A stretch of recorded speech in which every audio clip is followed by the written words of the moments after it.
కొండనైనా ఢీ కొట్టి మీకు న్యాయం చేస్తానని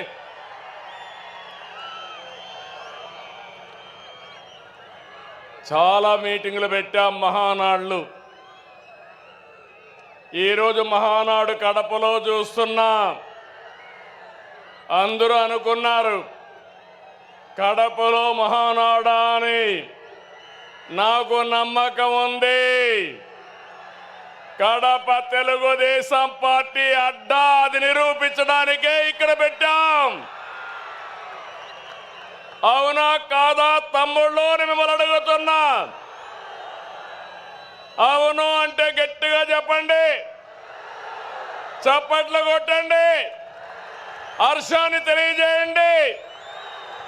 రెండు చేతులు పైకెత్తి ఆమోదాన్ని తెలియజేయమని కోరుతున్నా. ఒక్కోసారి జీవితాల్లో కొన్ని సంఘటనలు జరుగుతాయి. ఈరోజు కడప సంఘటన చూసిన తర్వాత మీరందరూ కూడా మంచి చేస్తే శాశ్వతంగా అండగా ఉంటామని మరొక్కసారి నిరూపించారు. 2 రోజుల మహానాడు జాతర. నేను చాలా మహానాడులు చూశాను. కార్యకర్తలు కూడా ఒక రకంగా వచ్చేవారు, కానీ ఈసారి మాత్రం ప్రతి క్షణం అనుక్షణం చాలా శ్రద్ధగా కూర్చున్నారు. బ్రహ్మాండంగా జయప్రదం చేశారు.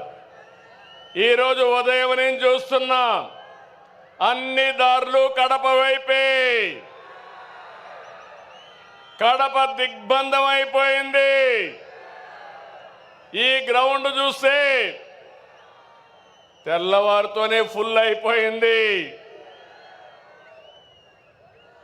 ఈరోజు ఎప్పుడు కూడా మన మీటింగులు టైం కంటే ఒక అర్ధ గంట ఆలస్యంగా జరిగేది, కానీ ఈసారి మాత్రం టైం కంటే 3 గంటల ముందే మన మీటింగ్ ప్రారంభమైంది. ఏం తమ్ముళ్ళు, మీ రుణం తీర్చుకోవాలి. కూటమి ప్రభుత్వం ఏర్పడ్డాక మొదటి మహానాడు దేవుని కడపలో జరిగింది. రెస్పాన్స్ అదిరింది, సూపర్ హిట్ అయింది. ఇక్కడ ఒక విషయం మీకు చెప్పాలి. గత ఏడాది 2వ తేదీ ప్రజాగళం ఎన్నికల సభలో కడపకొచ్చాను.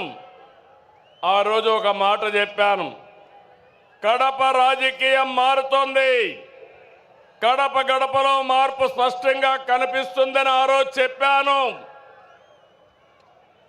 అది మీరు చూస్తే అహంకారంతో విర్రవీగే వారికి ఎన్నికల్లో కడప జిల్లా ప్రజలు అద్భుత చైతన్యంతో తీర్పు చెప్పారు.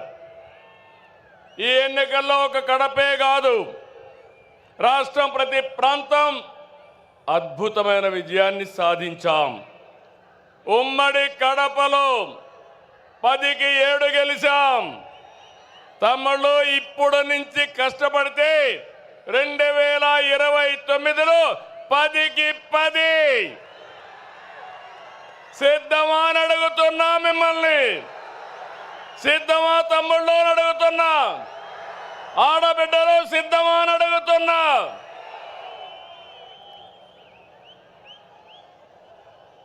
ఈ ఎన్నికల్లో రాయలసీమ ప్రజలు అద్భుతమైన తీర్పిచ్చారు. 52 సీట్లకి 40 సీట్లు కూటమిని గెలిపించారు. ఇందులో టీడీపీ 40 దాకా గెలిపించారు. వైసీపీకి రాయలసీమలో 7 సీట్లు వస్తే తెలుగుదేశం కూటమికి ఒక్క ఉమ్మడి కడప జిల్లాలో 7 సీట్లు గెలిపించారు. ప్రజా తీర్పు మళ్ళీ మనకు ఒక బాధ్యత గుర్తు చేసింది. కానీ ఈ తీర్పును మనం అర్థం చేసుకున్నాం. ఓడిపోయిన పార్టీ ఇప్పటికీ అర్థం చేసుకోలేదు, అర్థం చేసుకోదు కూడా.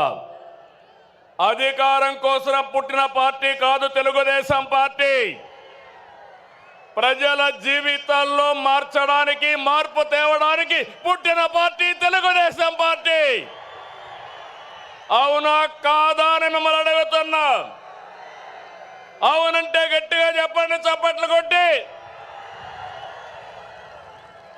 నా సుదీర్ఘమైన రాజకీయ జీవితంలో నేను చూశాను, ఎప్పుడు కూడా ప్రజలంతా కూడా అభివృద్ధిని, సంక్షేమాన్ని కోరుకుంటారు.